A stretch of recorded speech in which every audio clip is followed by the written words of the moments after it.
नमस्ते प्रणाम। चलो भाई, देखो अब मैं क्या करता हूँ। पावर स्टार पवन भैया लंदन से आ चुके हैं। कल लंदन से पवन भैया मुंबई उतरे फ्लाइट से, और मुंबई से पटना ट्रेन से कल पवन भैया आ चुके हैं। ये पागल हो गया। बहुत दिनों बाद पवन भैया ट्रेन का सफ़र किए, और जब पटना उतरे स्टेशन पर तो बहुत सारा भीड़ लगा हुआ था, वो भी 2 बजे रात को। और पुलिस बल बहुत ज़्यादा इस बार देखने को मिली पवन भैया के साथ में।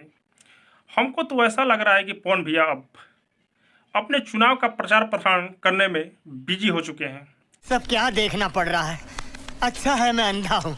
क्योंकि पवन भैया का कुछ दिन से कोई गाना देखने को नहीं मिल रहा है और न ही कोई फिल्म। बाकी पवन भैया अच्छे काम कर रहे हैं, क्योंकि चुनाव लड़ना पवन भैया को तो जनता के बीच में रहना होगा, इसलिए पवन भैया ट्रेन से आए हैं।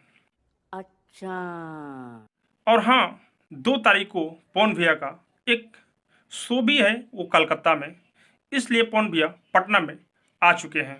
और हाँ, आने के बाद पवन भैया आरा में भी आए। आरा में जो पवन भैया का घर बन रहा है, बहुत विशाल घर बन रहा है, उसका देख रेख भी किए, जाकर जांच पड़ताल किए।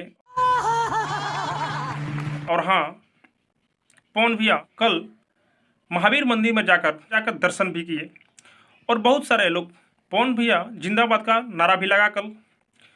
तो पवन भैया अब प्रचार प्रसार में बिजी हो चुके हैं, लेकिन पवन भैया को गाना भी छोड़ना चाहिए, क्योंकि पवन भैया के फैंस बहुत बेसब्री से इंतजार कर रहे हैं गाने का। हम लाइव आके नहीं बोलते हैं कि मैंने ये किया, मैंने वो किया। क्योंकि सावन गुजर चुका है, लोकगीत का बारी है, पवन भैया का गाना सुनने के लिए लोग बेताब हैं।